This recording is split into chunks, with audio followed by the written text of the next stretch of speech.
రచ్చబండ ముచ్చట్లకి స్వాగతం సుస్వాగతం.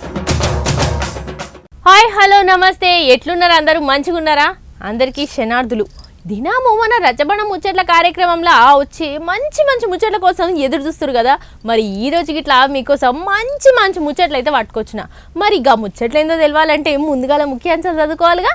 గట్టెనక వార్తలు షురూ చేద్దాం. చలో మరి. సీట్లు వస్తాయని అంటుర్రు. తెలంగాణలో ఇంకేం జరగబోతున్నాయో అట్లనే ఆంధ్రాలో కూడా ఎంపీ సీట్లు ఏ పార్టీకి ఎన్ని సీట్లు పోతున్నాయో ఓ పారి డీటెయిల్ కాడ్చుకొద్దాం పారి. రాబోయే పార్లమెంటు ఎలక్షన్లల్లో ఎవరెవరికి ఎన్నెన్ని సీట్లు వస్తున్నాయో చెప్తాం ఇనుర్రో పారి. ఇగో బీజేపీ పార్టీకి 3, అట్నే కాంగ్రెస్కు 10 సీట్లు వస్తాయట, బీఆర్ఎస్కు 3 సీట్లట, ఎంఐఎంకు 1 సీట్ వస్తుందట. ఇది అంతా మేము చెప్తున్నాం ముచ్చట కాదుల్లో. ఇండియా టుడే హిందీ ఛానల్ వాళ్ళు చేసిన సర్వే ప్రకారము ఇగో గిన్ని సీట్లు వస్తున్నాయట. ఇక 5 ఏళ్ళ కిందికి ఇప్పటికీ 1000కి 7 పెరుగుతున్నాయి అన్నట్టు.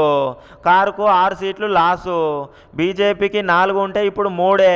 ఇక ఈ లెక్కన చూసుకుంటే, ఈ సర్వే చేసిన లెక్క ప్రకారం చూసుకుంటే ఇప్పుడు నా అధికార కాంగ్రెస్ మళ్ళా రేసులో దూసుకోపోయే ప్రమాదమో ఉన్నది పోయినరి అందరికీ. ఇక మనము చెడగిట్లుంటే అటు దిక్కు ఆంధ్రాలో చూడండ్రో పారి 25 ఎంపీ సీట్లకు 17 టీడీపీ గెలుస్తుందట. వైసీపీ అయితే 8కే స్టాప్ అయిపోతుంది అనుకొస్తున్నారు. అప్పుడు 5 ఏళ్ళ కింద జగనన్న పార్టీల 22 ఎంపీలను గెలిస్తే టీడీపీలో 3 ఎంపీలు గెలిచిర్రు.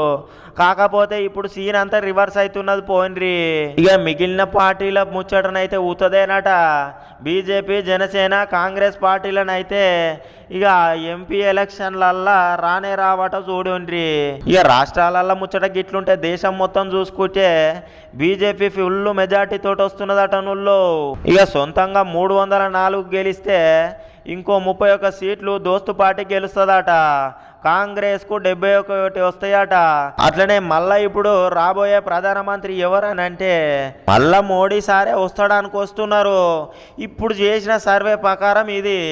అప్పుడు చేసిన ఓట్లకు ఎట్లయితుందో చూడాలి. మరి చూసిరు కదా ఇయాల్టి రచ్చబండ ముచ్చట్ల తీరు ముచ్చట్లు. మరి రేపొచ్చే రచ్చబండ ముచ్చట్లో మళ్ళీ కలుసుకుందాం. అంతవరకు సెలవు మరి.